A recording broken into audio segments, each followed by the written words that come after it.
Bayan bullar rahotanni kan cewa ɗimbin magoya bayan jam'iyyar APC a ƙaramar hukumar Gada da ke jihar Sokoto sun canza sheka sun koma jam'iyyar ADC ta Atiku Abubakar. Jam'iyyar ta APC ta mayar da martani akan wannan lamarin.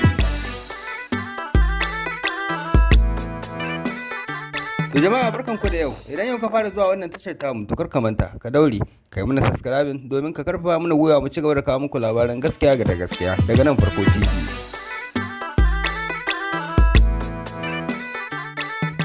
Jam'iyyar APC a jihar Sokoto ta musanya canza shekar ɗimbin magoya bayanta da ke ƙaramar hukumar mulkin Gada a jihar ta Sokoto, inda suka bayyana cewa lalle rahotannin da suka fito daga jam'iyyar ADC ta Atiku Abubakar kan cewa ɗimbin magoya bayan jam'iyyar APC sun canza sheka daga jam'iyyar inda suka koma jam'iyyar ta ADC. Sai dai jam'iyyar ta APC a ƙaramar hukumar Gada ta musanta wannan labarin inda ta bayyana shi ga cewa labaru ne na kanzon kurege.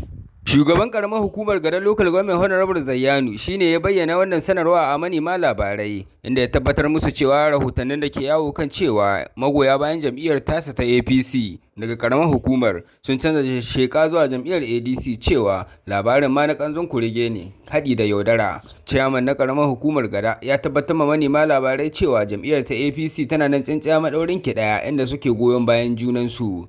Honorable ya tabbatar ma manema labarai cewa magoya bayan jam'iyyar ta APC a karamar hukumar ta Gada har yanzu suna nan suna jaddada goyon bayan su ga gwamnan jihar Sokoto Dr. Ahmad Aliyu Sokoto da ma jigon jam'iyyar ta APC Sanata Aliyu Magatakardawa Mako.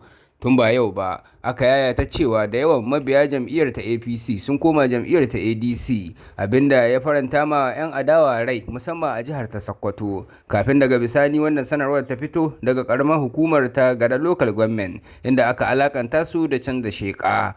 To ko me za ku ce akan wannan lamarin daga jihar Sokoto?